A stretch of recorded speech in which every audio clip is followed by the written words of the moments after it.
Federal Executive Council exempt tertiary education institutions from IPPIS. For now, when the tertiary education institutions want to make recruitment, they have to run to the office of the head of service. The council, through the directive of the president, has exempted them from that. Benue State government debunks recent claim alleging resurgence of COVID-19 cases. Those 25 cases were those cases recorded between January and April, and they were asymptomatic. That means they were not presenting with symptoms.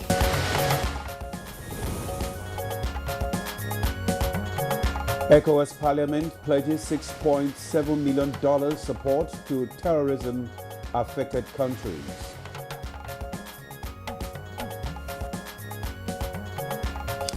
And on Good Morning Nigeria today, we will focus on Rivers' political development.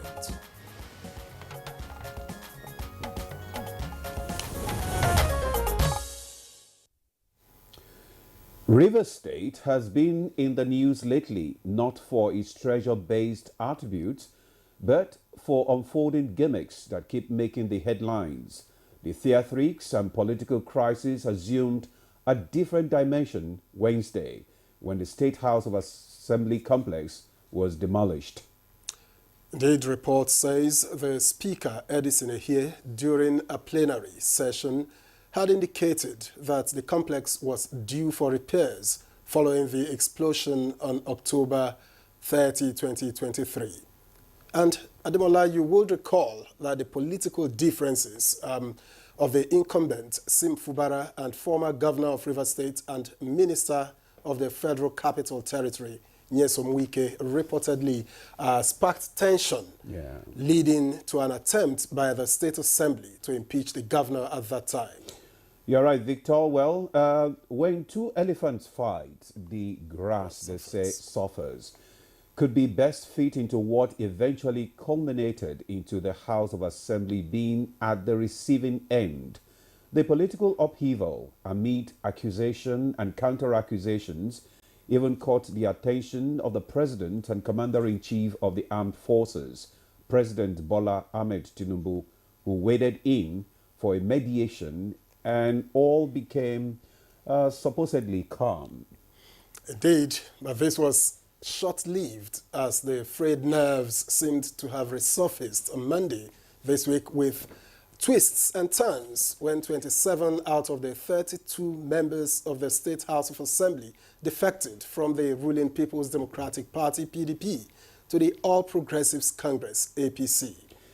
Conversely, latest developments suggest that 2 of the 27 Rivers House of Assembly members that defected to APC are now reportedly back to the PDP and have pledged loyalty to Governor Sim Fubara.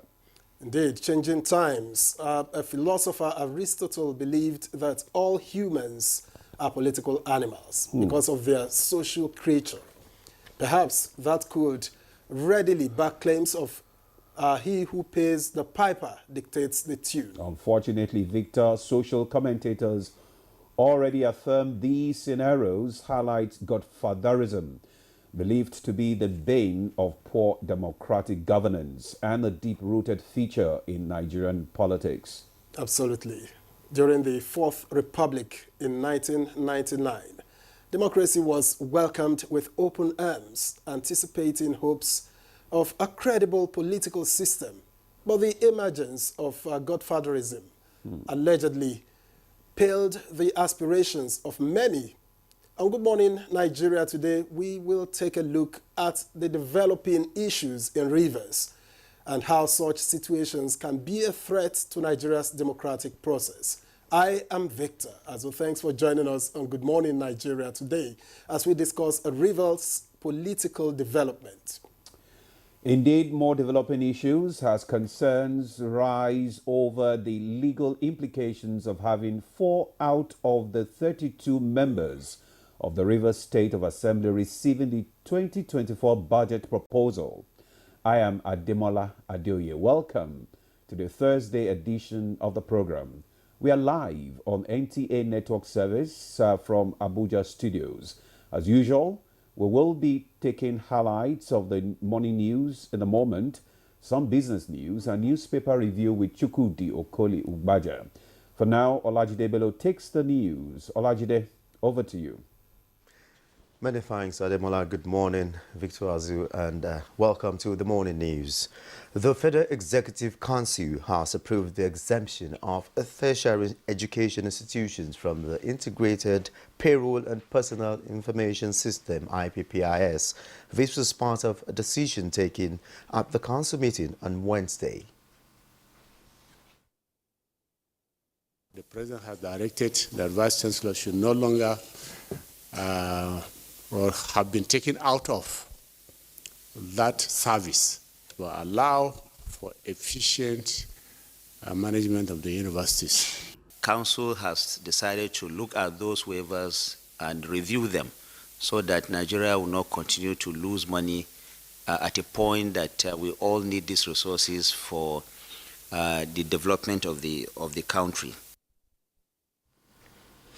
The House of Representatives has commended the Nigerian Television Authority for consistently protecting national interest and upholding national ethics values in the face of dynamic trends, including threats of misinformation in the media space.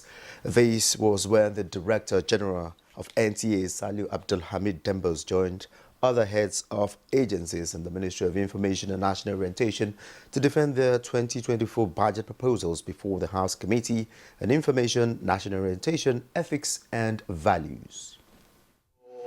About the NTA and the committee at our own level, we are ready to collaborate with you and make sure that the NTA become the pride of the nation. For us is to service you, especially the three arms of government, that is the executive, the legislative, and of course the judiciary, and by and large Nigerians. And to do that, we cannot be blindfolded about money, but national interests must have to be addressed first before all other interests. Meanwhile, the committee has adjourned the budget defense of the Ministry of Information and National Orientation to Thursday, December 14, 2023. The ordinary session of the ECOWAS Parliament has ended in Abuja with a call for enhanced regional integration and consolidation of democratic governance in member states. ECOWAS Parliament members pledged to support countries which are mostly affected by terrorism with $6.7 million.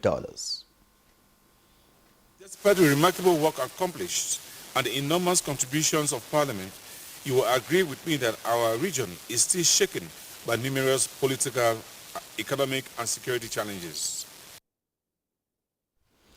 The federal government has thrown its weight behind the Nigerian creative and entertainment industry, pledging substantial support through the investment in digital and creative enterprises (IDIS) program.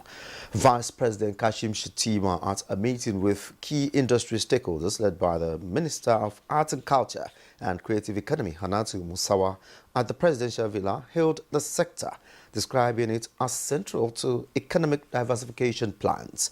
The Vice President said plans are on for the allocation of funding from the IDIS program to creative industry, recognizing its crucial role in nurturing the industry's entrepreneurial spirit and driving innovations. Minister of Art and Culture and Creative Economy, Hannatu Musawa, lauded the federal government's engagement, calling it a testament and commitment to see the industry grow. And Benue State government has debunked recent alarm raised on social media alleging resurgence of COVID-19 in the state. The State Commissioner for Health and Human Services, Yama Otese, disclosed that the last case of COVID-19 in Benue was in April this year. Time we ever reported a case in Benue State was in April this year. So those 25 cases were those cases recorded between January and April and they were asymptomatic. That means they were not presenting with symptoms. And that's it on the news. Good Morning Nigeria continues with Ademola and Victor after this break. We have dismantled slogans of growth like the multiple exchange-based system, first subsidies, and we are also ramping up our ease of doing business. Nigerians' non-oil export has seen an increase in export performance, foreign exchange earnings, and enhanced regional integration in recent times. It's a trajectory that government is keen to sustain for economic growth and production capacity, with sustained efforts to boosting foreign direct investment. This administration will focus on fiscal measures and business climate reforms to investing the political capital and resources required to actualize Nigeria's drive to boost non-oil exports. The manufacturing sector will assist in building more resilient economy, creating more jobs, and making sure that our teeming youth, which is about 65% of our national population, is rightfully engaged. With effective and efficient supply chains, industry players say Nigeria can implement industrialization and disruption of global value chains and shape the future of trade amid economic challenges. We are dedicated to promoting and facilitating a vibrant, efficient, and globally competitive shipping sector in Nigeria. At the close of trading session on the Nigerian Stock Exchange, more than 434 million shares in 6,650 deals were traded this Wednesday, with 36% improvement in volume, 37% improvement in turnover, and 2% improvement in deals. The current market capitalization of the Nigerian Stock Exchange is 39.6 trillion naira. With business news, Comfort Amodu. Thank you, Comfort, for the business news. Newspaper review is next on Good Morning Nigeria.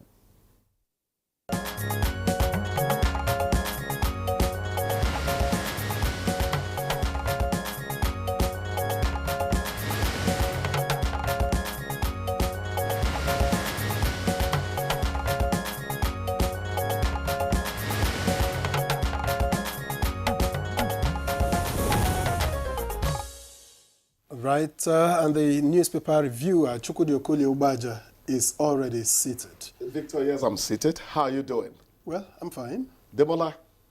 I'm good. It's bone to bone today. Hardware. Hardware. No software at all.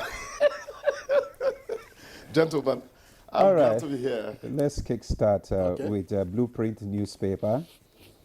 And below the nameplate of the Blueprint newspaper, jitters as WHO confirms 25 new COVID cases in Nigeria. The story is on page 6. Mother, 9-day-old baby killed in Ondo building collapse. The story is on page 9. River crisis. State government will rebuild assembly complex. Commissioner, the story can be found on page 14. Tinubu sacks fan, Nimet, Incat, others bosses, announces replacement. Other stories on page 5. Tinubu's economic reforms making positive impact, but World Bank, the story is on page 6. Then we have, at last, federal government removes tertiary institutions from IPPIS. At least the issue there will be resolved now. CBN assures public of adequate cash supply. The story is on page 21. CGN to judges. Always consult laws, rules before writing judgments. The story can be found on page 5. We will end insurgency, terrorism simultaneously. Minister reassures Nigerians. Let's move on to the Vanguard. The Vanguard newspaper this morning, and above it, it says, CBN blames scarcity of bank notes on hoarding. we discussed this issue the other time that some people are actually hoarding the notes, not because maybe because of the festivities and all that stuff. So yes, and the Minister of Finance is saying that foreign exchange is being stored or kept in domiciliary accounts by wealthy Nigerians. What are they keeping it for? Is it to sell it when it hits 5,000 to the dollar, or what? Savings. No, they say that. People are allowed to keep savings. People are allowed to keep savings, but the minister is saying that they're going to get them to get the money out. Look, sometimes you can save and suffocate the economy. that is true. It depends on the amount you're keeping. You don't grow an economy by stagnating financial activity. Does that explain why a friend told me she had gone to the bank, a major commercial bank, a couple of days ago, wanted 120,000 naira and was told she could only get 30,000 naira. My problem. That's about the hoarding. And that's what they said you can get for a day. No, I guess it's because the cash is scarce right now. So there is Why a is it limit. scarce? Well, that's what the CBN is saying, that some people are hoarding the notes. That's just a problem. It's a big... How do you explain it? This is not an election is done. Yesterday, I was thinking that could the CBN have quietly done the open market operations by which the mop up cash when excess liquidity is leading to more inflation. It is done as a technical tool to control. But that's not what... Nobody has told us that's what has happened. It is still a mystery. How money can suddenly disappear. And you said they are saving it for what? This is not the first Christmas. I don't know. I don't This is not the first Christmas. Perhaps. Unnatural things happen on this part of Earth. And then, well, we need an explanation. I think there are more questions than answers. Anyway, let's move on. Still on the Vanguard. 2024 Lagos Borno Rivers proposed 3.3 trillion budget. Error bombings. Survivors drag federal government to court. Seek 33 billion compensation. Waneze iPod begged Tinubu to free Kano. The story is on page 11. Well, that issue is still raging. Poor Nigerians hit 104 million. World Bank asked NNPC to publish account revenue flow. NNPC earnings under scrutiny. Eyes Nigerians holding large FX in domiciliary accounts, just like you said. Industry Minister counters World Bank on power subsidy. Then the picture we have on the front page is the demolition exercise by the state River State government demolishing the House of Assembly complex yesterday. Rivers crisis, state government demolishes Assembly complex. Tinubu sacks fan. Olu Fason, but leaving aside Nigeria's mushroom presence, what pledges did Tinubu's government make at COP28? Victor, let's. Well, I have the Daily Trust and quite a number of captions and stories here, as you have already read. The Rivers demolition is prominent here on the front page. Fubara presents budget to 4 lawmakers, demolishes Rivers Assembly. That's how the Daily Trust puts it. And apart from the others, the ASU story is also here. CBN suspends new request for intervention loans. That's on the page 18 of the Daily Trust. I think basically most of the stories have been read at that end, and then EFCC declares Obasanjo's ex-power minister wanted over $6 billion fraud. Page 6 of the Daily Trust. That subsidy, that stop subsidy payment increased petrol price to $7.50 litre. That's credited to World Bank. Wow. It's okay. Advising the FG. Yes. 750 naira per litre. Sometimes you don't understand these international financial institutions. The World Bank is praising the president for the boldness in removing subsidy, on PMS.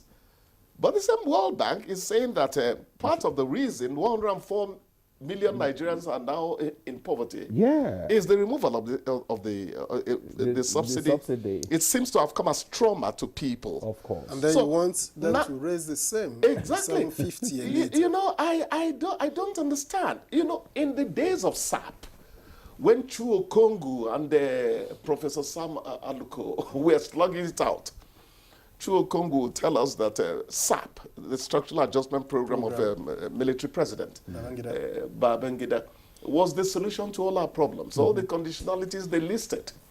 And Sam Aluko said, no, there's an alternative to dying. It is living. Yes. Sometimes you can't understand these economists. So back to the World Bank.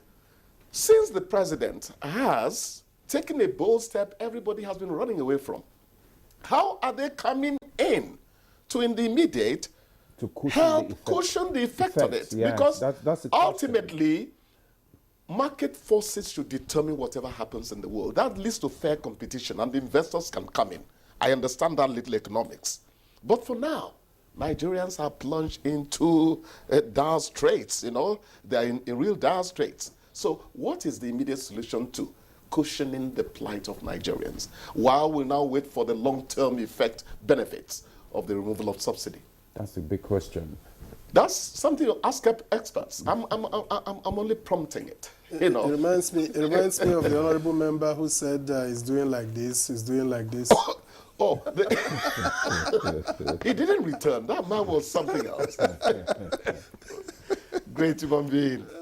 His theatricals were something else, you know. Well, whatever happens, we should keep supporting our president. He means well. I called him a negotiator here. Some of you maybe didn't understand what I was talking about. But this, can you see that he has asked that universities be removed from the IPPIS? Yes. That's it. He has asked. He says he doesn't understand why a vice chancellor should be running up and down to Abuja to handle new recruits into universities because of the centralized whatever, and that it doesn't help autonomy by the universities.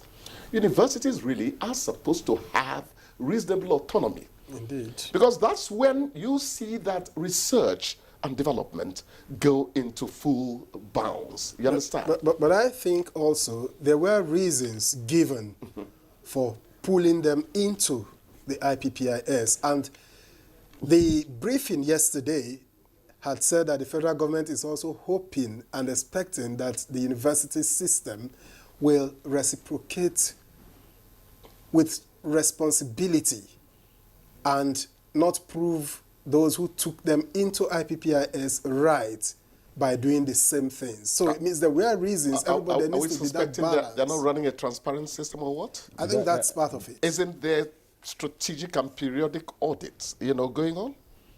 Every system should have its checks. Checks and balances. So I don't know that I give ASU salaries to pay away from demolition centralized system. Does not mean that ASU becomes a fraudulent man. Mm-hmm. You ensure that those things that are the checks within the system do not get, you know, compromised at any point in time. At least the good news is that at least the matter is resolved now. So at least they can move forward. No, I knew the president would eventually do that. When I say he's a negotiator, I know what I'm talking about. Just like he removed them from the deduction of the 40%, you know, from the source. You know, we talked about that issue the other time. Yes. And I think it's good for the universities system to be free from all these entanglements. The autonomy of universities is very important for free thinking. Now they can go and do that which they say they can do with all of these, entanglements taken away. So Nigerians will be expected to whom much is given. The ultimate is for them to return to R&D, research and development. They have to. Well, thank you, Chooks.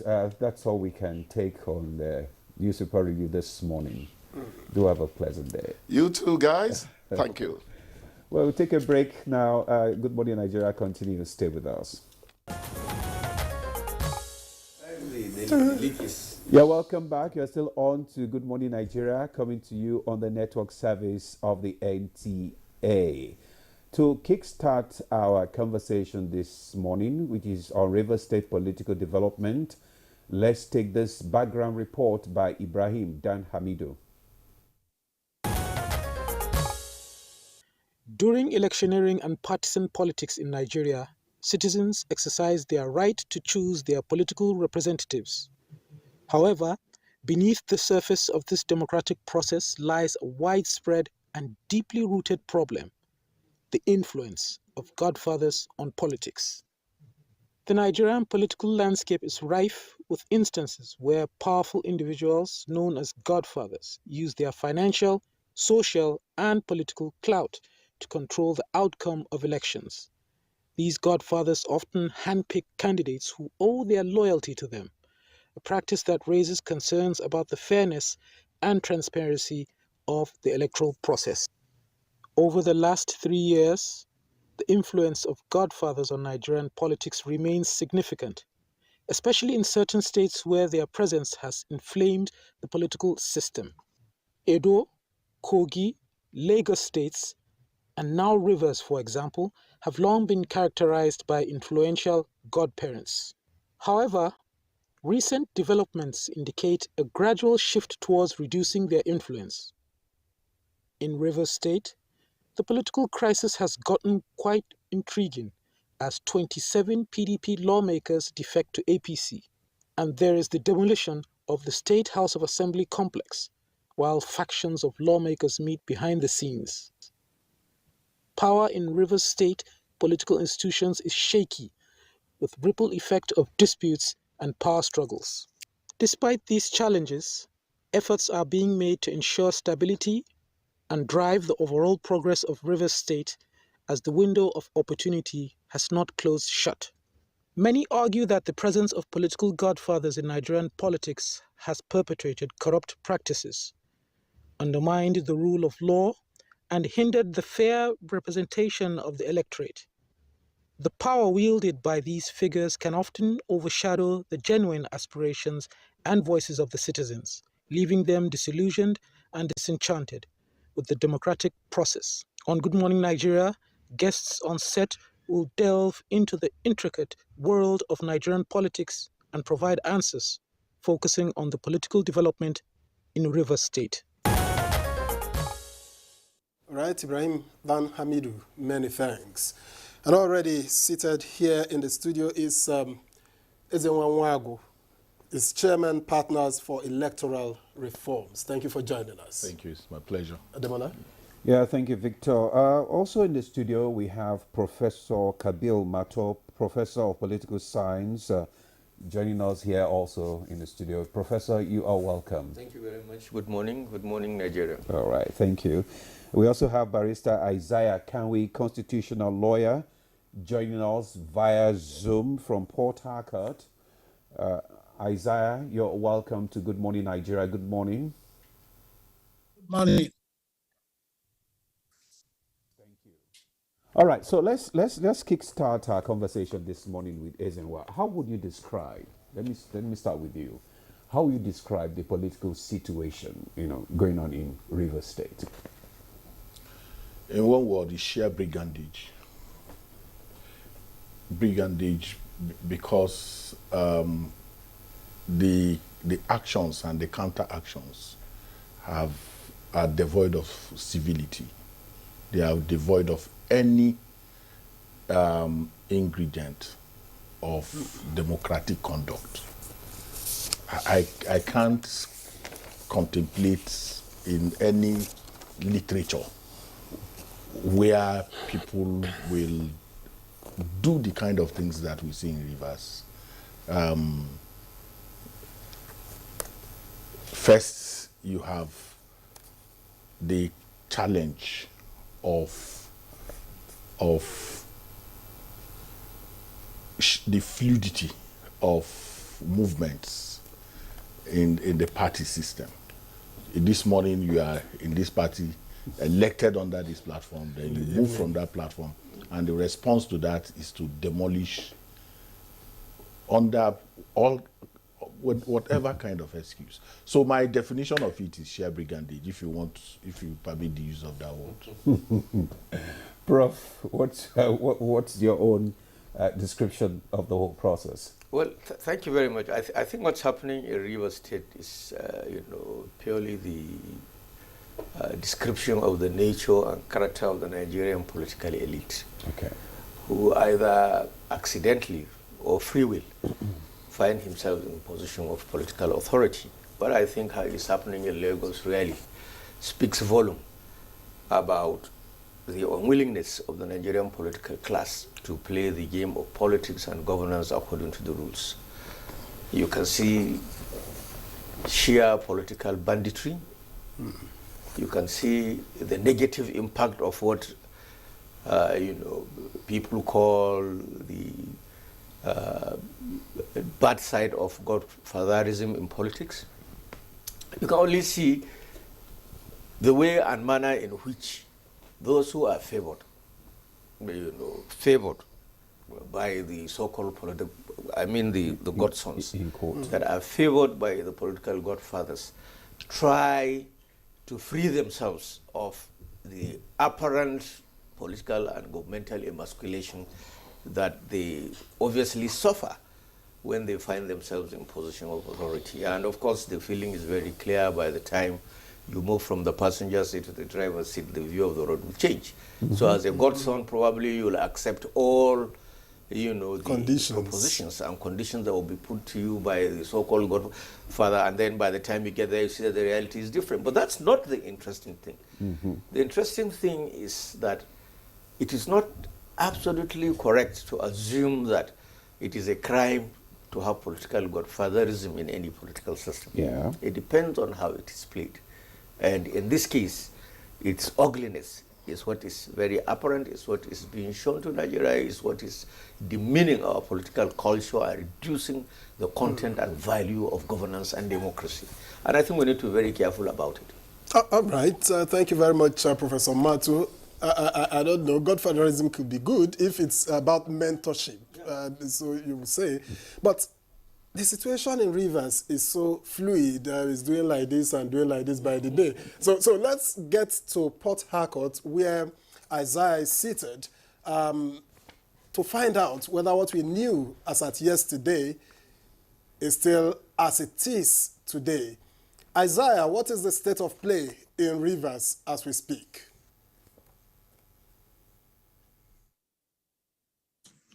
As we speak, it needs the intervention of the law to take its course.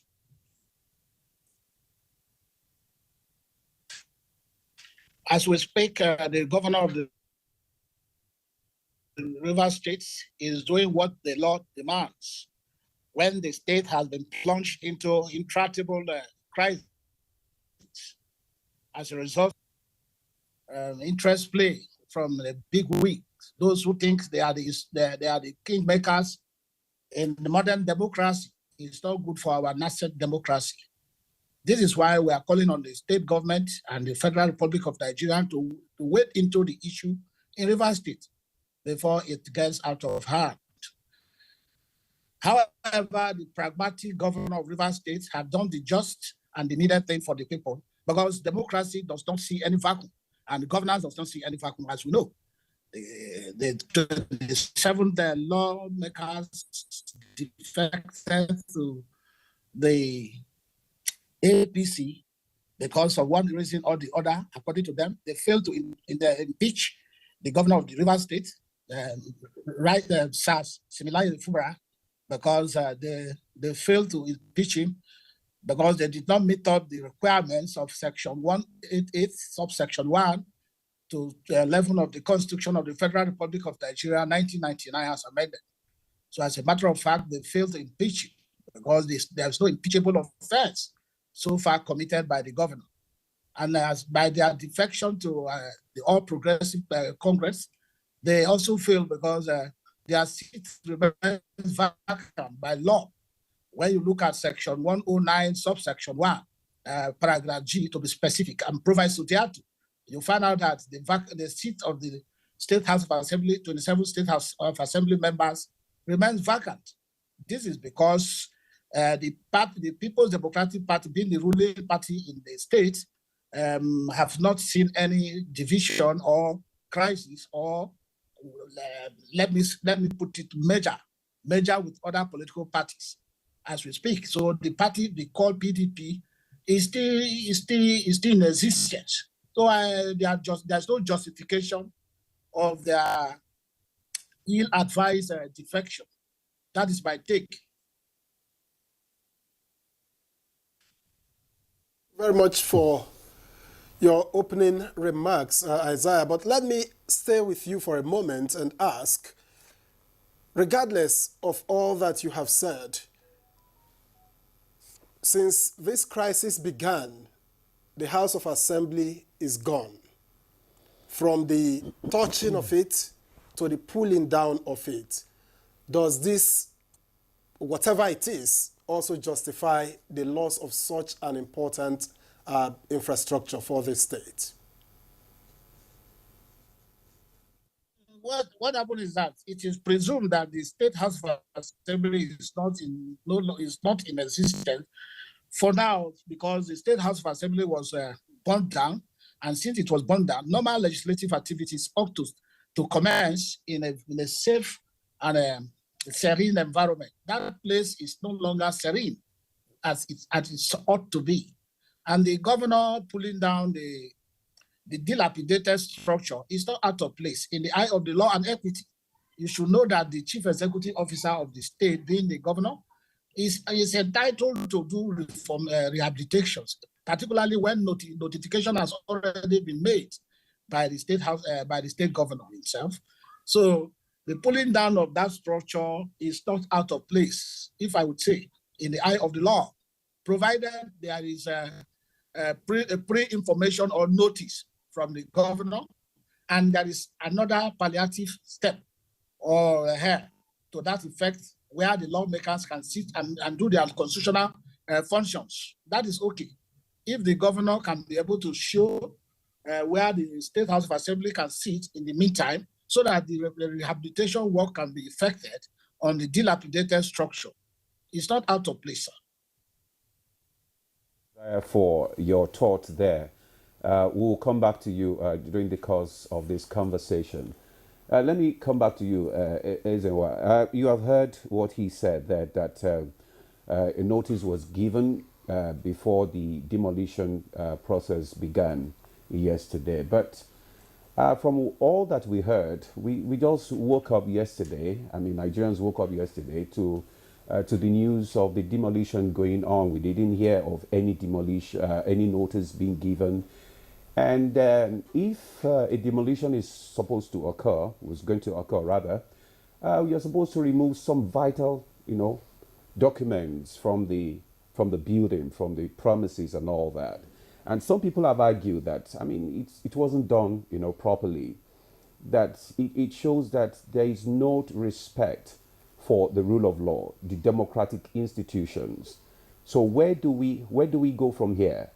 Where there is no clear-cut separation of power, no respect for the democratic institutions, and you just go about and do things. What is your own thought on this? Well, what we are seeing is are symptoms. They are symptoms of bigger crisis that is being managed. And I was telling Professor Mato while we were bantering outside that the first challenge is that we took away the joy of contest. We criminalize aspirations, in our political system. And that is one of the most dangerous inflictions that President Obasanjo left to our democracy, where people cannot wake up. Victor, you can't say, I want to contest. On your own. So, what has happened is that in Rivers, we saw it. Fubara saw it. Being chased by the EFCC, protected by this same governor. He didn't campaign. It's all known to all of us. So in the PDP, there was no contest. There was no contest. All the people who wanted to be governor of Rivers State were muzzled from contesting. So all this English about, the rule of law and all of that have been issue in the beginning. You were a beneficiary of the absence of rule of law. You enjoyed that situation. And I'm being told that, Prof was talking about the fact that he had to, when you are at the back seat, you don't see the front. That's not, for me, the situation. It's a matter of history of that state. Follow how they have emerged. Dr. Odili, Protigi, Amechi, eventually they fell out. There was an issue. The state has been... This same Wike, Minister of FCT, was Amechi's chief of staff. Ran against the winds, challenged. He didn't wait to be governor when he challenged that situation in Rivers State, where you had to say, I cannot aspire. So we have to follow this process. So what has happened for me is that we have to get back to that place where people can wake up and say they want to run election. And they don't have to depend. Put out the rules. Let people contest. If they win, nobody will be doing this kind of drama that you are seeing. Wike is extracting, if you like, his tax in terms of what he thinks is his contribution in making. But now the reaction to it, is what Prof demonstrated, that the guy is now trying to shake off. And in doing that, the people of Rivers are the losers. That is the thing. The demolition, the tension, the psychological siege mentality that has been unleashed on that state is even much more than that infrastructure that we are talking about. The fact that as we speak now, governance has ceased in the true sense of it. Indeed. Well, I thank you, but I would like to say that if you observe the political landscape, Rivers is not the only place where a former governor, supported someone to emerge. Even in the same Rivers, as you have tried to trace back, we haven't seen this kind of brigandage, as you put it, even in the same Rivers. This is the first time. And so there's a problem somewhere. This level, yes. There's something wrong somewhere. Is someone asking too much? We'll leave it at that. No, but Prof, what do you think? No, let me ask, let me guide this. What do you think is the reason for this fallout? Is it a question, what is the control over? Is it the resources of the state? Is it political structure? How did we get here? I think it's a combination of several things. One of the most important things here is the attitude of the Godfather itself. I think there is a fundamental flaw and problem with the attitude of the Minister of the FCT. If you ask me, if you study the 36 states in Nigeria today, and you see, like Eze rightly mentioned, or you said, that several of the governors that have left, in one way or the other, except in few circumstances, got people they supported to succeed them. But I tell you, more than 2/3 of these governors are apparently not in absolutely good terms with their successors today. But you're not hearing about it. You need to be close to this environment before you are able to identify and say, oh, so this is what's happening. Why is the Rivers phenomenon becoming such a national embarrassment and a threat to the existential reality of even the so-called democracy that we have? It tells you volumes about, in my view, the attitude of the Godfather. Now, if FCT Minister Wike will argue that it's about political structure and nobody takes over, how did he come about the political structure? As he was given a history of the evolution of the ruling class in Rivers State from 1999 to date, and you find that in all the circumstances, Remember, the current Minister of FCT was a Minister of State in Ministry of Education during the time of Goodluck Jonathan. Yeah. And it was easy for them to dislodge the Amechi political structure in Rivers simply because there was this campaign within the Niger Delta region at that material time. How will you abandon your own brother and go and pick somebody outside?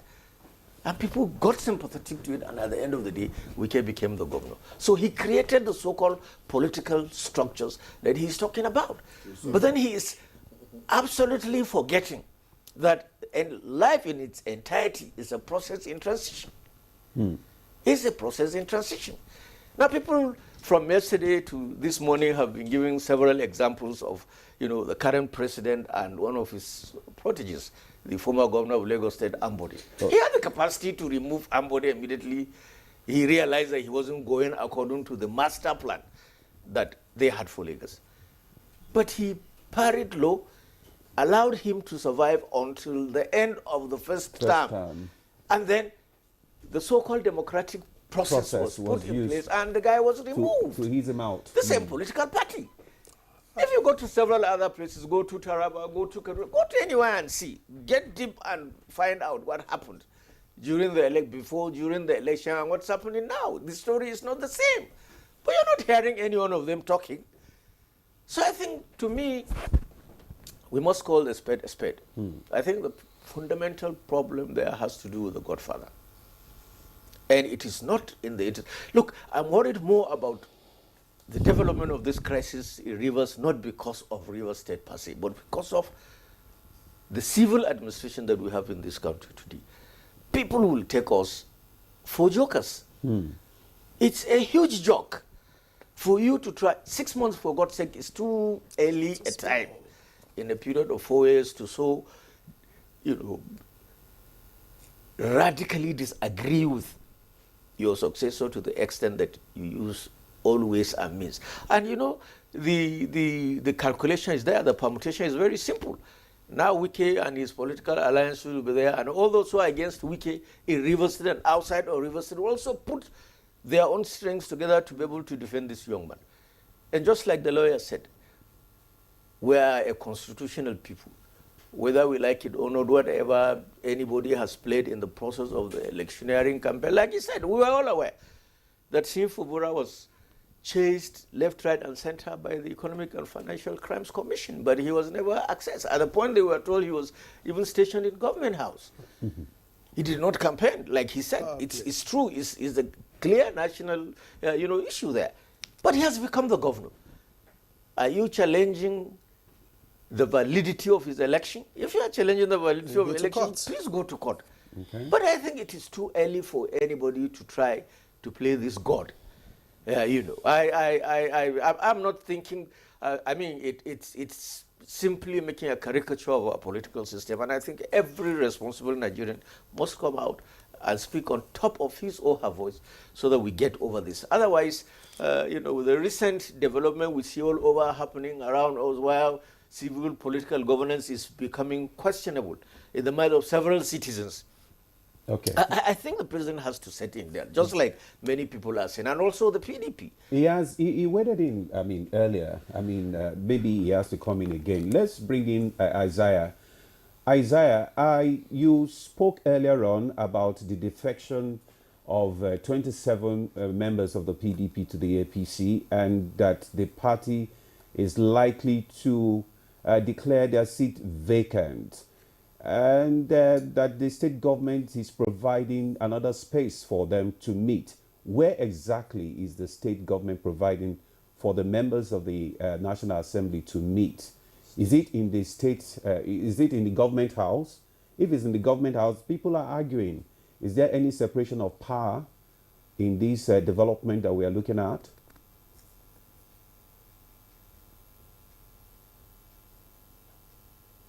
In the doctrine of separation of power, the legislature must function, executive must function by virtue of sections 4, 5, and 6 of the Constitution of Nigeria, 1999.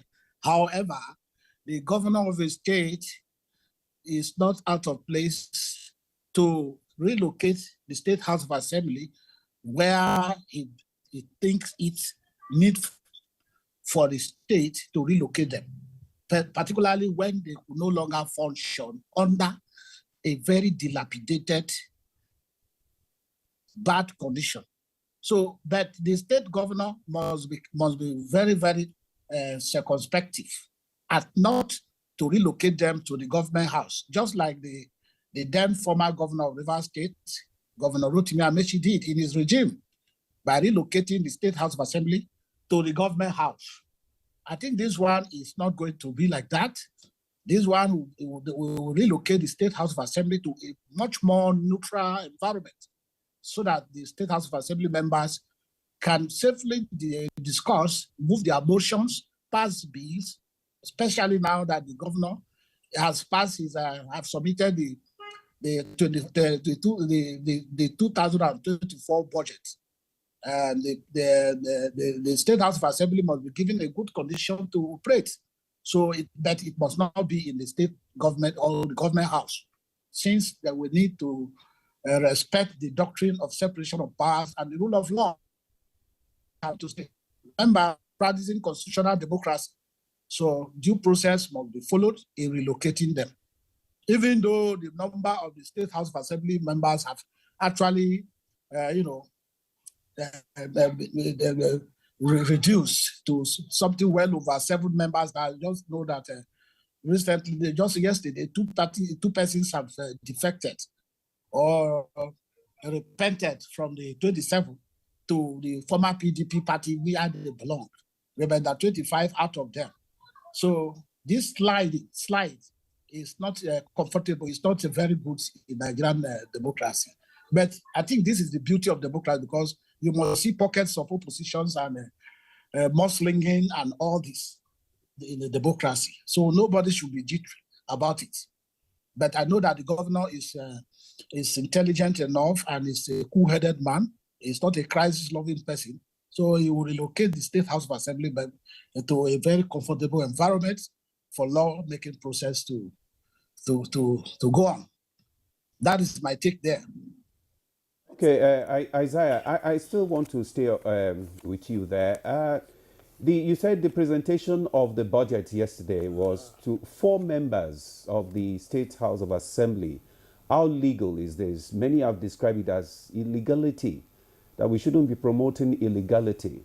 What is your take on that? You should know that once the 27 members, we have 32 members seat of the State House of Assembly. One have just passed on, and recently, and we are left with 31 members respectively. But then, when 27 has defected, if they have not defected, that is a different matter. You see, the Constitution is supreme; is a supreme document by virtue of Section 1, subsection 1 of the Constitution of the Federal Republic of Nigeria, 1999. The Constitution is supreme, and every institution, including authorities, are under the Constitution, and the Constitution is binding on all of the authorities and persons. When we talk of authorities, it's authority by virtue of Section 318, subsection 1 of the Constitution of Nigeria, 1999. What we mean by authority includes government, federal, state, and local government. Therefore, the Constitution is binding on the government. If the Constitution is binding on the government, it means that what is provided in Section 109, subsection 1, and paragraph G, proviso to paragraph G, must be binding on every person, including the state governor of Rivers State. What that means is that once these 27 members defected to APC or political parties of their choice and abandoned the party that sponsored them, by virtue of Section 133, subsection 2, paragraph, subsections 2 and 3 of the Constitution of the Electoral Act 2022 provides the parties that can take, that can bring petitions to election petition tribunals, which includes the party and the candidate itself. I'm sorry, by extension, I'm trying to bring you closer. Therefore, if the said candidates have already left the party, who sponsored them to that State House of Assembly, I know that the people have voted for them, notwithstanding. The constitutional provisions is to the effect that if the person that contested has defected from that political party, it means that party is still standing. That PDP is still standing in the State House of Assembly, even though the other persons who contested the election has left. So since the PDP is still standing in that State House of Assembly, it means that the seat of those 27 persons remains vacant, and INEC should declare them vacant if the INEC is actually helping to sustain the Nigerian democracy. The 27 persons who has abandoned their seats has been in the eye of Constitution of the Federal Republic of Nigeria by virtue of section, I repeat myself, by virtue of section 109, subsection 1, paragraph G, proviso thereto, it means that their office is vacant. Since their office is vacant, democracy and governance does not see any vacuum. Since democracy and governance cannot see any vacuum, even though the 4 members are available, the governor is right to work with the 4 members you have seen, since there is no person existing apart from the 4 members. And you know this is existence what called the doctrine of necessity. The doctrine of necessity has once been applied in the regime of former president. Okay. You know, the Constitution also states that if there is, division in the party, that they are allowed to defect. Isaiah. The doctrine of necessity, which is an equitable principle. And based on that, Goodluck Jonathan, the Constitution was immediately and timelessly amended to suit that Goodluck Jonathan, former President Dr. Goodluck Jonathan, will be installed as an active president of this country. And Nigeria went forward. So this time around, the state cannot slide backward or drift backward in the eyes of the law and equity. So if the 27 members of the State House of Assembly has their office is vacant according to the Constitution, the 4 remaining members, the governor can work with them, and the state will progress, and the state will go forward. They cannot hold the state bound or stifle democracy and democracy governance or the dividend of democracy to the people. The governor has succeeded in submitting or presenting his 2024 annual budget estimates. So the state is for your contributions from Port Harcourt. But let's come back to the studio where Kabiru Mato has been smiling and wondering what's on your mind. He said the seats have been declared vacant.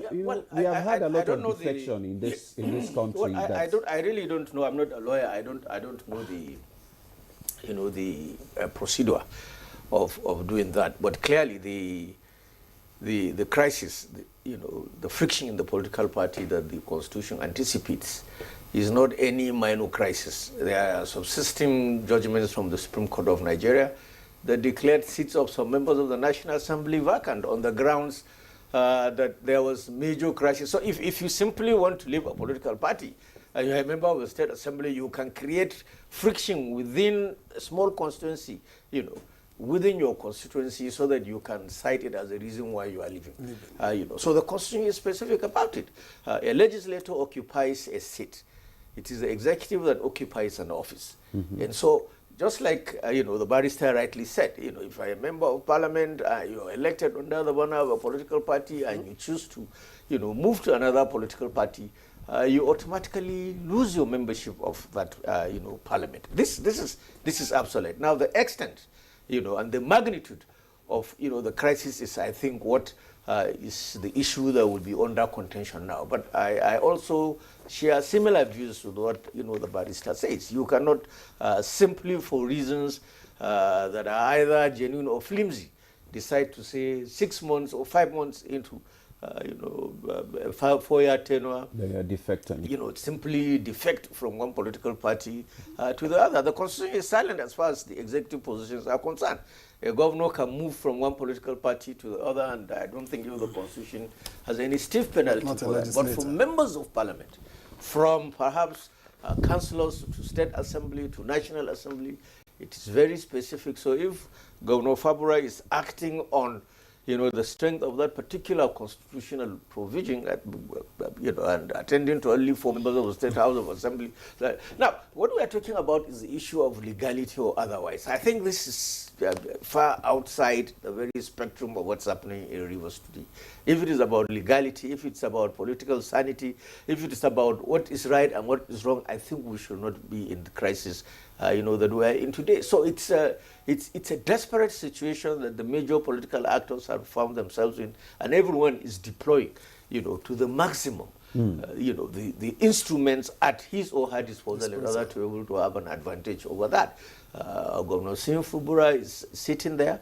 He is the governor of Rivers State, elected by the people, unless if the court says otherwise, and I'm aware he has won in 2 cases, in 2 of the courts, only waiting for the Supreme Court to, decide on this. But as it is now, he is the governor of Rivers State, and he should act, in that capacity.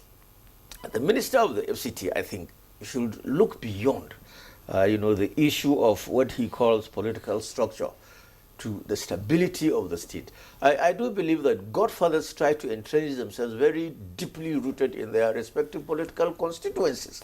And I think that's what should be done rather than this, unfortunate issues of raising local and national tensions that have the capacity of derailing the entire political space that we are operating in today. I don't think if the difficulties that Nigerians are undergoing today, the huge economic crisis that we are facing, such flimsies of personal egoism should dominate the governance and administration of a major state in Nigeria like Rivers. But we can't do away with Godfatherism in this dispensation. Well, it's like I said earlier on.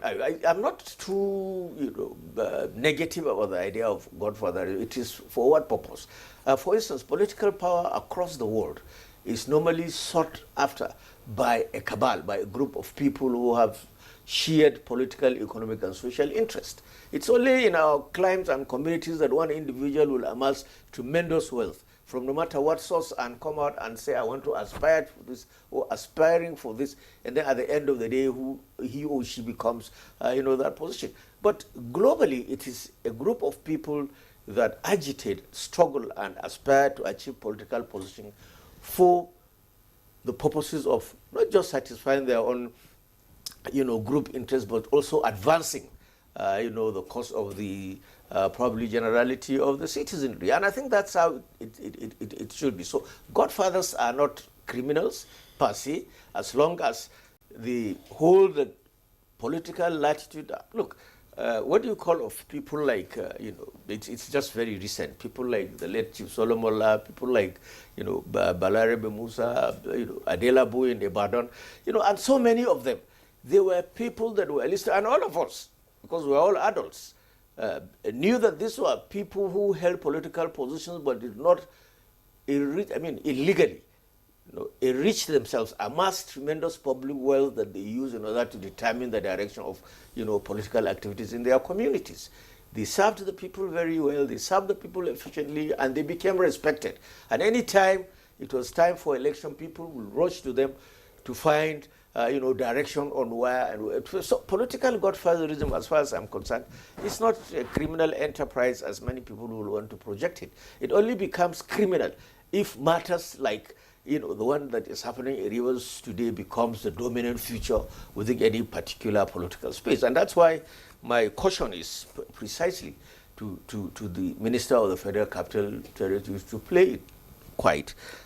If he is truly a political godfather, the time will come. It's a matter of years. It's 3 years, and then you begin to 2.5 years, and then you begin to look for candidates for 2027 elections. But for you to just come out and say you want to remove, I think it's an unpopular decision, and I think also it is a very wrong political tactics that at the end of the day might just eventually crash, and that will be an end to his own entire political career. Okay. All right. Thank you very much, Prof, for your thoughts there. Now, let's come to you, Ezenwa. You've heard the discussions, but let's go back to the democratic process now. Where do the people stand, in all this?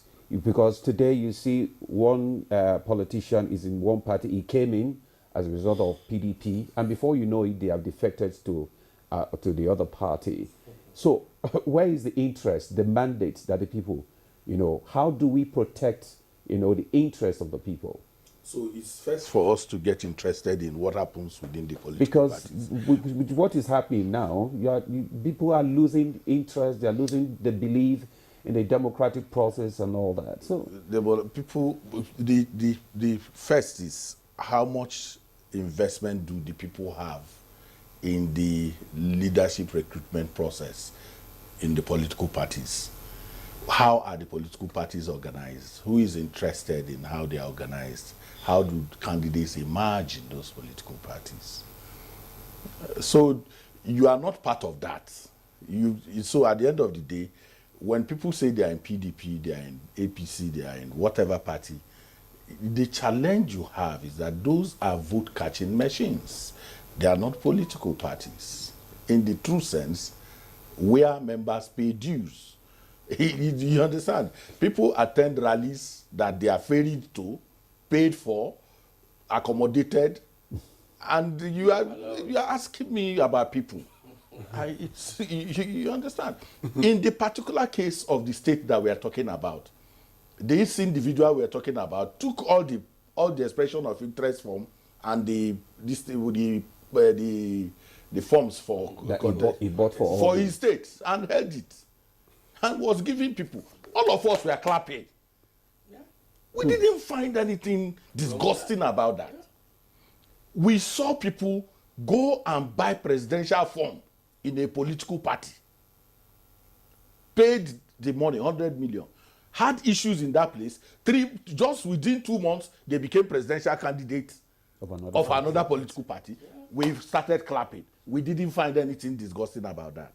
The political party system that we run is one that must produce godfathers.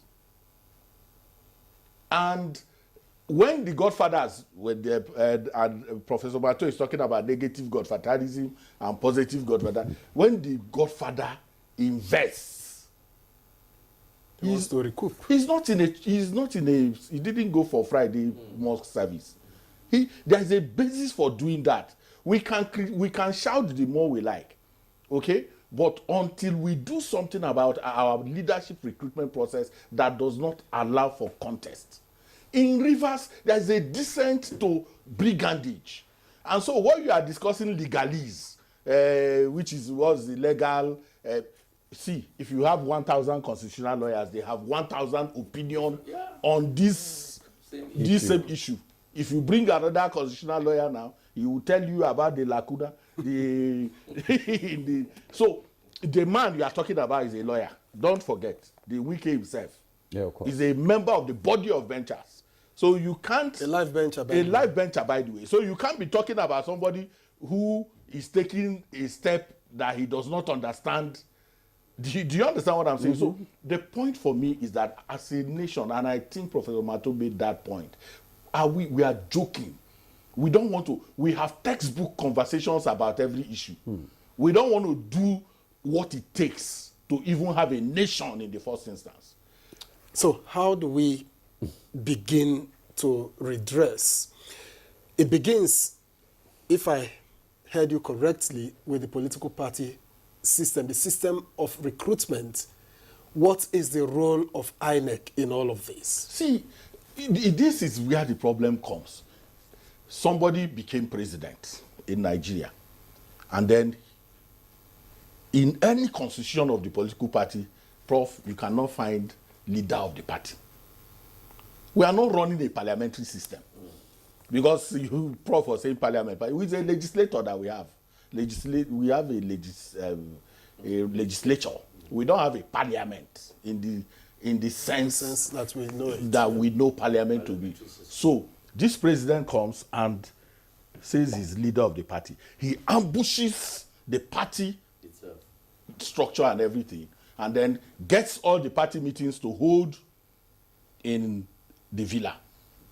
The party chairman, every meeting holds in the villa. If he comes to a meeting, you block off everywhere. Once he has entered a party meeting where everybody is supposed to be attending, he blocks off everywhere. The state governors became leaders of the party in their states. Their wives became leaders of the women wing. No, we saw all of these things. We saw that development. It can only breed. No, it can. But that wasn't the case in the First and Second Republic. No, that's what I'm telling you. The likes of Adisa Akinloye and the rest of them will sit in the meeting. The president, Shagari, will sit as in the floor. Yes. He does not sit in the high table. This one, I'm telling you of the infliction of the man who moves around the whole continent teaching democracy. What he inflicted on our democracy is what we are suffering. He went to Anambra State, did the same thing that we are seeing now. They moved the governor by 6 people, threw everybody away. We clapped. We all were clapping. Those who took over from him have not found a delinking to create a new narrative for us that can help us detach themselves from and allow political parties to grow. When every governor, not hardly did you see any one of them that allowed contests within their states. Very few of them did that. You know? So until you are able to get a party system that runs with the spirit of competition and contest, for me, we're in Kano, what did you have? You had the Ganduje Kwankwaso situation. In Edo. In Edo, you had all of those. A similar situation in Edo led. In fact, those members never found their. They never sat for 1 day. It ended. They never sat for 1 day. But in all of that, we didn't see the burning down, the pulling down of structures. So it has what Prof talked about, attitude of the players. See, the godson and his godfather, what kind of human beings are they? Okay.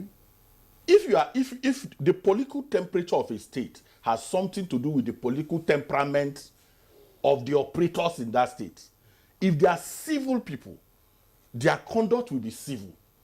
If they are brash, their activities will be brash. So what are you seeing? This Godfather did not brook opposition.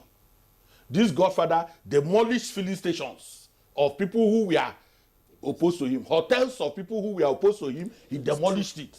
That is where Fubara lands. No, you know, he lands these things there. At a point, Amechi could not enter River State. From the airport, you make everywhere uncomfortable. So you are getting the seed that you sowed, that you planted. And all of us, the problem with us is that when those things were happening, we all look the other way. We were singing Wike's praise. The reason Wike has become a bad person is that he has joined we don't know which party he belongs to really now. So that's why he has become. But when he was on this side, everything he did was right. We clapped. He was our hero. He could dance. He could do everything he was doing. He challenged, he threw everybody away. They ran, all the leaders of that were not kowtowing to him, ran away from River State. And their properties were endangered. We saw those things. We saw it. So what is this new drama that is playing and everybody is pretending as if, but there is something Professor Mato said. What was the reason for the collapse of the Second Republic? Omoborio. This crisis, it snowballed into a threat to democracy.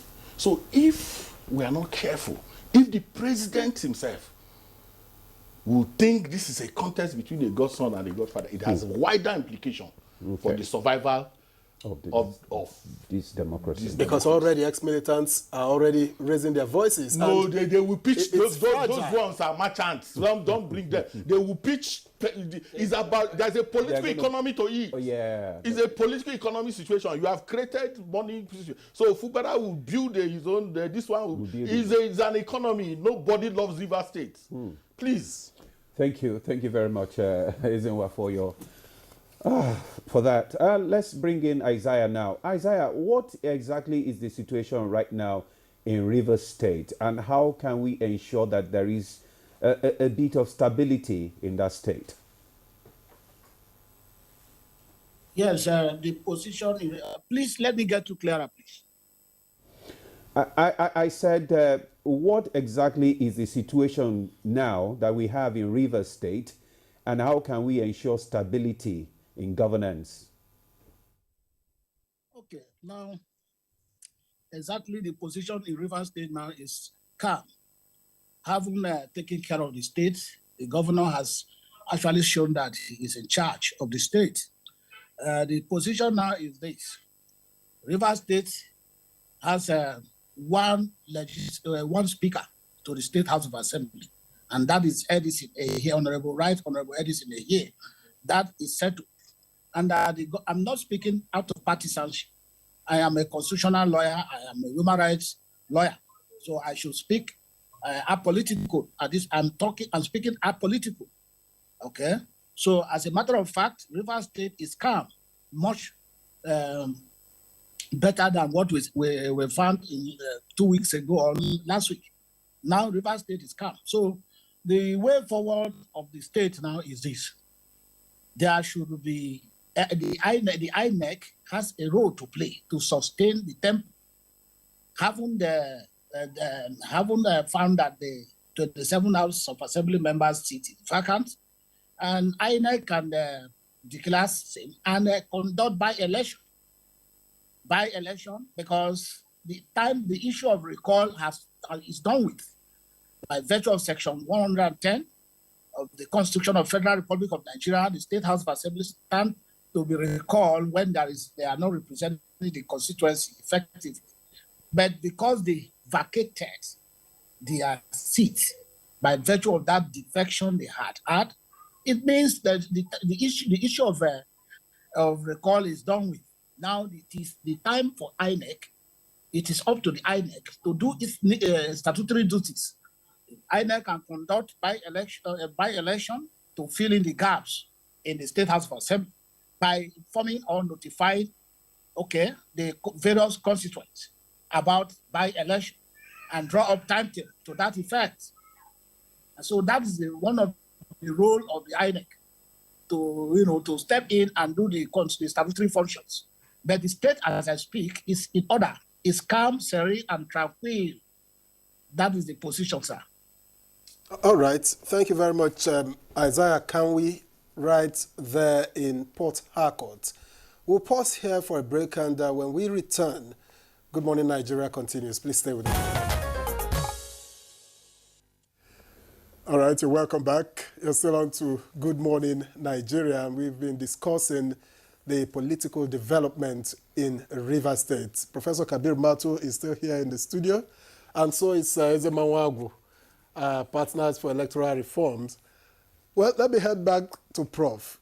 We've talked a lot about the issue, the problem in Rivers State. Where do we go from here? How do we now begin to get it right from here so that governance can take place in Rivers and the people are not shortchanged? Thank you very much. I think the most important thing to do now is for the actors in this entire mess to realize the fact that we're a nation of rule of law. There are rules and regulations guiding every action that we take as individuals, not even to talk about those who control a certain level of political power. I think we must, call on them to see their swords by giving the law, the proper chance to dictate and determine the pattern of activities in Rivers State. That's the only way we can perhaps resolve this problem and point towards having a government that will satisfy the wishes and aspirations of the majority of the people of Rivers State. It means, therefore, that you have to also caution very strong terms, the Minister of the Federal Capital Territory, as well as the sitting governor of the state, to realize that they are dancing naked in the public.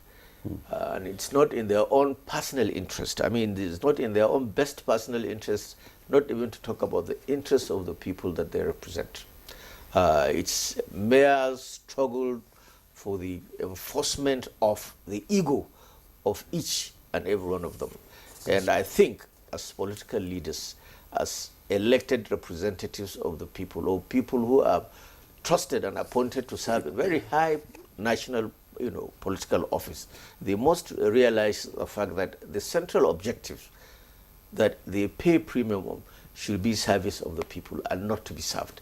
Now, this struggle for political supremacy, in my view, will only lead to the destruction of whatever pedigree that any of them might think they have, as it is today. Unless, of course, and what perhaps people are saying is that the Minister of FCT is trying to use the instrumentality of the federal might, to subdue, the young man in Port Harcourt into submission, or even using perhaps the what he calls political instrument, because we get told everybody that impeachment is not a coup. It is constitutionally recognized. It's a clear statement that he was out, or he's still out to impeach this guy. And as far as I'm concerned, that's political cruelty. That's political illegality. It should not be condoned by every citizen of this country. Just like Eze was saying, all this mess that have happened in this country, we all see them happen, and we look the other way, thinking it won't come our way. Injustice done to one is injustice done to all. And I think Nigerians must come out and speak on top of their voice, so that these political gladiators and rivals that are causing untold stress on our national political psyche should be called to order. And like I keep saying, and like we all agree, this is not a local river state affair. It has its obvious implications on the entire national political and governance landscape in Nigeria today. And if anybody somewhere is thinking it's otherwise, then let them go ahead. At the end of the day, none of us will be a beneficiary of what is happening. So it is incumbent on the Minister of FCT to realize what time it is. He is a lawyer. He understands the law perfectly, but he should not try to deploy the law that he knows for selfish aggrandizement. Okay. Thank you very much, Prof, for your thoughts there. Let's bring in the Ezenwa. Now, some people have of the opinion that there are leaders in Rivers State that can come into this situation and resolve the matter, call the two parties together and tell them enough is enough. What's your own, thought about this? Do you think the leaders can really speak, to these two factions? No, currently the challenge in Rivers is that, in my view, and without offending anybody's sensibilities, Wike became like a first son breadwinner in a family. Who the parents' survival, livelihood depended on his benevolence. So, if you were not going to respond to him, if you were not willing to accept his benevolence, he fought you. Right? So it created, factions were created. So when the other guy was Minister of Transport, so there was that, leaders were either on this way or that way. What that does to you is that it anesthetizes your capacity to confront. So get the anecdotes that the kind of picture that I try to create. If your son is the one who brings food, when he does something wrong, in most situations it's difficult to say, hey, what you have done, because you are afraid. Because you have been compromised. And they pull the plug. So that is the reason why leaders, those leaders you talked about, there's one there. But you saw that every program that Wike had, he was seated. His university was funded, 300 million, donated to the university. How can you come to him and tell him that what he's doing is wrong? Disagree, how can you do that? So that's the challenge in that state. Right? So the extraneous influences have to be brought to bear to bring sanity there. Internally, the political economy of corruption and compromise that has run in that state for a very long time makes it difficult for the kind of solution that you are talking about. There's a president. The president, the National Security Advisor, the DG of DSS can get all of these guys on the table and say, hey, Professor Mato just told us, and which is true, that this is not just in Rivers. What you do in Rivers can snowball into a crisis for all of us. It becomes a national security concern.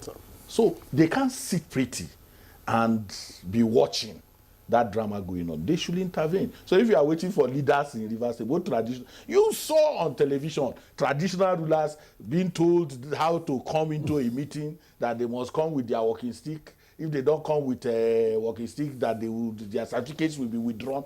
All of us clapped. We were all clapping. So the traditional institution, moral institutions that ordinarily should be the wager, are not available. Even the religious.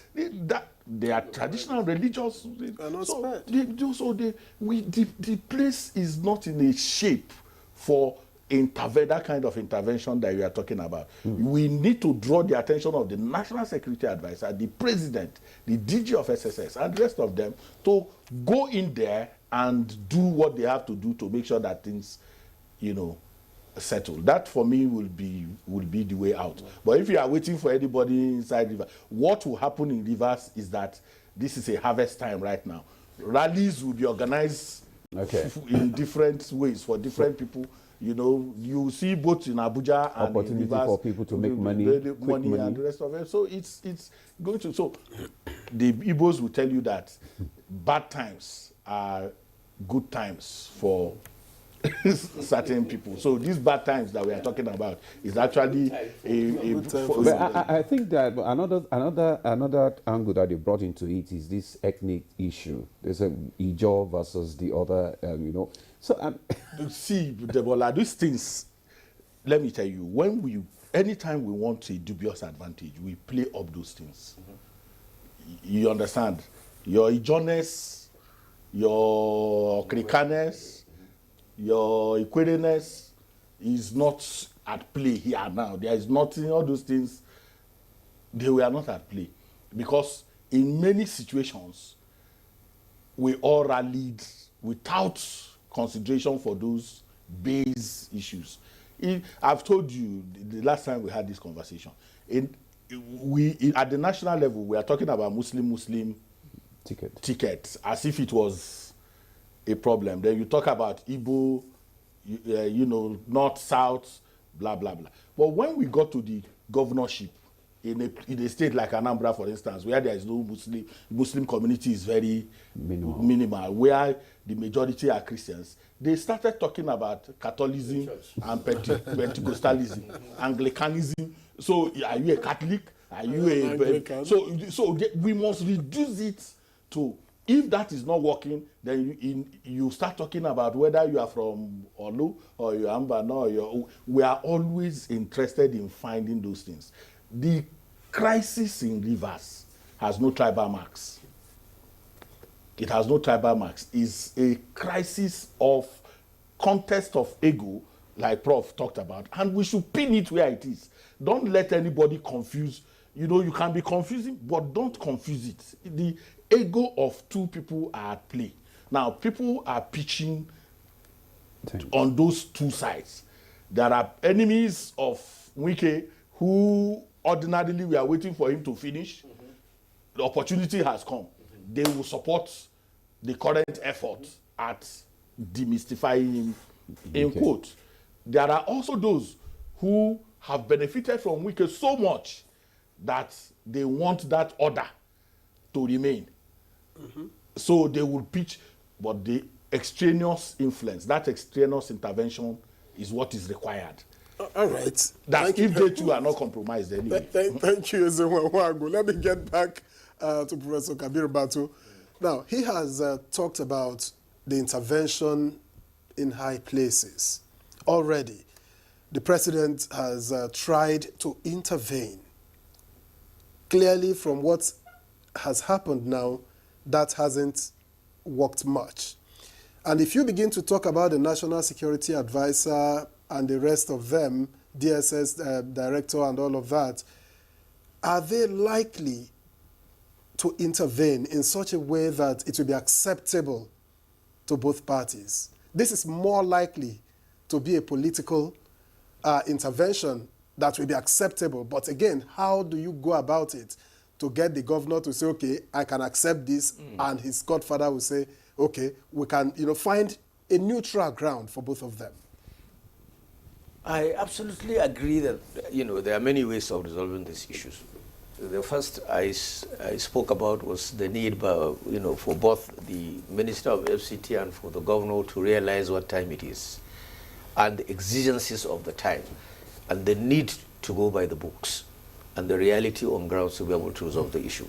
The other one is the extraneous intervention that Isa is talking about, which is also ideal. I do not believe that the president really intervened in this matter, because the very day that the papers and the news outlets reported that the president, had spoken to Wike was the same day that he told representatives of the PDP governors that impeachment is not a military coup. It was the same day. So I don't think, if the level of respect that the president or Wike has for President Tinubu, if the president had actually intervened, maybe the minister wouldn't have. After all, he is his appointee. So the way to go, if the two of them cannot reason on their own personal, dispositions, then it's very important for the president and other senior people in government here in Abuja, because, like we agreed here, that this crisis in Rivers is not let's not make it a micro Rivers problem. It is a huge national issue that must be addressed. And so the president needs to come out very strongly with all the relevant, heads of government and get these people so that Rivers State can be back on the move. The saddest part of it is that everybody else is laughing at us. Nigeria big for nothing. How can we not simply adhere to simple rules and regulations? For God's sake, elections happen. These guys were inaugurated just 6 months ago. What problem must have really reared its ugly head to cause this huge friction that is causing national and international attention? So I share the sentiment that it's important for the president to step in now and save the nation's democracy. The implication is that if this is not solved, there are so many other issues that are going on in the country. The court cases. There's this huge perception that there is a growing tendency for the ruling party to want to absolutize the entire political landscape in the country. That's unhealthy. That was precisely what President Obasanjo did, which Eze was talking about, which actually sank us to the level that we are today. We've been unable to come out of that deep hole to be able to set the agenda for the entrenchment of viable national democracy in this country. And I don't think if President Tinubu should just look the other way, or the people in the APC beginning to think that this is our catch. Wike is a big guy. Everybody knows that Wike contributed in the coming of the president, because Rivers State is not an APC state, but President Tinubu scored a very large vote there. So it's a political reality. But I think the first law of nature is the law of self-preservation. It is critical and crucial for the president and all those federal officials that can intervene. After all, Wike is a member of the Federal Executive Council. He's both a minister and a governor per se, an appointee. So a close, trusted person by the president. And the president must speak to him to maintain the peace in Rivers State. I do not think, I don't know Fabura, I don't know his political disposition. He wasn't out there, just like Eze said. He brought him out on the belief that he can do, he can perform, he can serve the good people of Rivers State. But the journey, it's beginning to have problems at the very beginning. At the very beginning. So it is critical that the president and all those that are concerned, or the president can simply direct the relevant officials, NSA and the rest of them, to call these guys to order so that Nigeria can move. Nigeria is a federal state. There are exclusive matters. And I think this is a matter of exclusivity. Thank you, Prof, for that. The issue of self-preservation, we need to preserve this democracy. Well, let me come back to you, Ezenwa. People have talked about the need for us to probably look at the Constitution again, the electoral I don't know. You know, we've talked about this over and over and over again. And is there any way the Constitution can come into this too? I mean, to help at least to define, you know, the roles of, you know, each party in this case? I think we've made a fetish of reforms. We have brought reforms to that laughable point for me, where we think, how in the world can you legislate on this kind of behaviors? Trust issues, legislate. What reform can you bring to stop a man from using bulldozer to go and demolish that the building has no integrity test? Take it away from Rivers. What reforms can you do for a governor to wake up and put for signage, advert for political opponents, that you have to pay him 54 million or 57 million before you can place an advert? How can you legislate where a governor goes and takes all the major hotels in the state to prevent opposition? These are not legislatable issues. They are attitudinal. And my sense always is that civil people will produce civil environment. We have not produced people who have civil behavior, who understand good conduct. I think we are losing out on that. We are so for me, it's not a. I'm just answering you that. So the leaders we get are just the constitution that we have. Reflection of what we are. No. No. Our people are different people. Majority of our people are good people. So what is the problem? They are civil. It is because we, like I told you, since there is no contest, most of the time we have brought out some of the, we are not going with our first 11 in the true sense of it. Okay? Because if there is contest, if I contested and I won election, I would know that I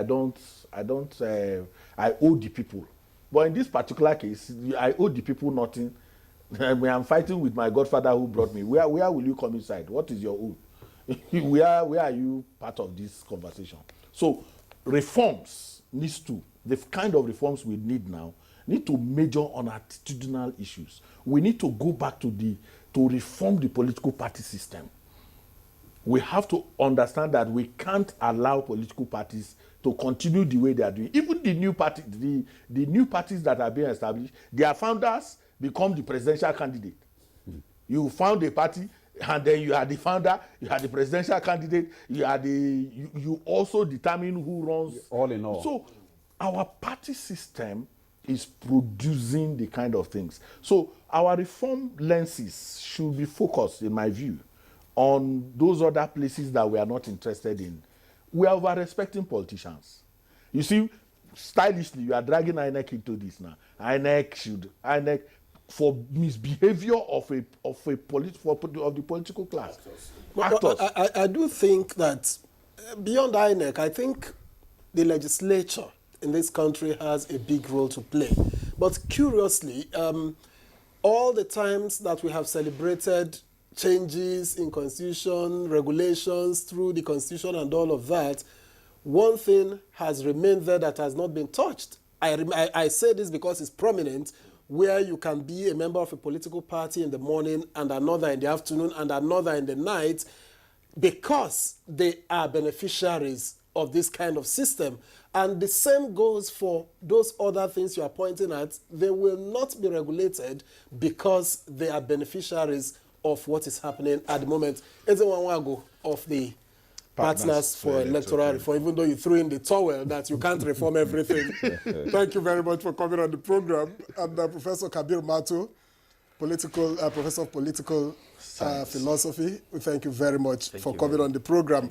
Let's also thank Isaiah Kanwi, legal practitioner who joined us from Port Harcourt. We lost his signal at some point. We thank him very much for his contribution from that end. It's now time for some sports.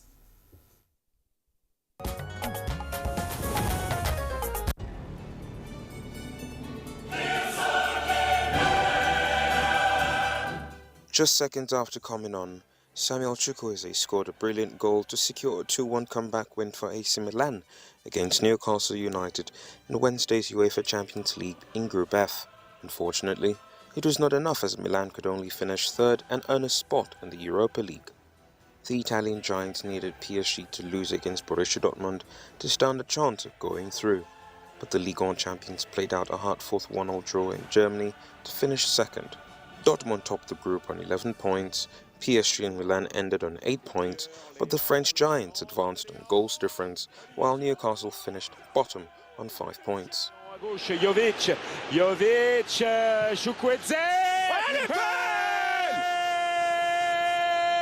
Chukwueze pour son premier ballon à la 84e minute. Meanwhile, the International Olympic Committee IOC head Thomas Bach has defended a decision to allow Russian and Belarusian athletes to compete at the 2024 Paris Olympics as neutrals. Individual athletes cannot be punished for the acts of their governments, he said, at a forum in Geneva, Switzerland. This was, he said, one war among 28 wars and conflicts going on in this world, and all other athletes are competing peacefully with each other. Last week, the IOC said individual athletes from Russia and its ally Belarus who had qualified for the Paris Summer Games would be allowed to compete without flags, emblems or anthems of their countries. The athletes had been earlier barred from taking part. That ban remains in force for teams representing the two nations. Well, that's Good Morning Nigeria for today. Join us tomorrow for another episode. I am Ademola Adeoye. And I'm Victor Azua. Thank you very much for watching. Do have a good day.